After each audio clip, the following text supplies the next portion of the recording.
2026 में असम का विधानसभा चुनाव होना है, जिसे लेकर अभी से ही सरगर्मियां तेज हो गई हैं। एक तरफ पार्टियां चुनावी रणनीति की तैयारियों में जुट गई हैं, तो दूसरी तरफ राज्य में बीजेपी को लगातार एक के बाद एक झटके लग रहे हैं। इसी कड़ी में अब चुनाव से पहले ही बीजेपी के कद्दावर नेता ने पार्टी से इस्तीफा दे दिया है, जिसे बीजेपी के लिए एक बड़ा नुकसान माना जा रहा है। तो कौन है वो बीजेपी नेता, जानेंगे इस रिपोर्ट में। असम में विधानसभा चुनाव की तैयारियों में जुटी बीजेपी को बड़ा झटका लगा है।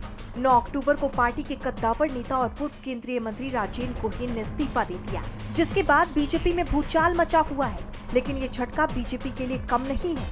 खबरें हैं कि गोहेन के साथ 17 और नेताओं ने भी बीजेपी को छोड़ने का ऐलान किया है।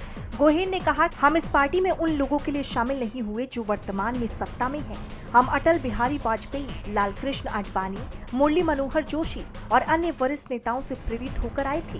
लेकिन अब स्थिति ये है कि दूसरी पार्टियों से लोगों को लाने के बाद जिन वरिष्ठ लोगों ने अपने जीवन का सबसे कीमती वक्त भाजपा को दिया, उन्हें दरकिनार कर दिया गया है। भाजपा अब असमिया लोगों की सबसे बड़ी दुश्मन है।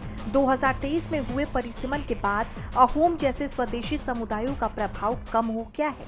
असम विधानसभा में लगभग 30 से 40 सीटें कभी अहोम समुदाय द्वारा तय की जाती थी, लेकिन आज ऐसा कोई निर्वाचन क्षेत्र नहीं है जहां से वो टिकट का अधिकार मांग सके।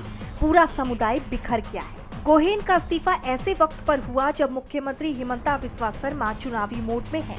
गोहेन असम बीजेपी के बड़े नेताओं में शामिल है। वो 1999 से 2014 तक असम के नौगांव क्षेत्र का प्रतिनिधित्व कर चुके हैं और 5 जुलाई 2016 से 30 मई 2019 तक पीएम मोदी की सरकार में रेल राज्य मंत्री का भी दायित्व निभा चुके हैं। जैसे आप जानते हैं कि असम में अगले साल विधानसभा चुनाव होने हैं, जिसमें बीजेपी जीत की हैट्रिक लगाना चाहती है। लेकिन गोहेन का इस्तीफा बीजेपी के लिए बड़ा नुकसान माना जा रहा है। डीबी लाइव की रिपोर्ट।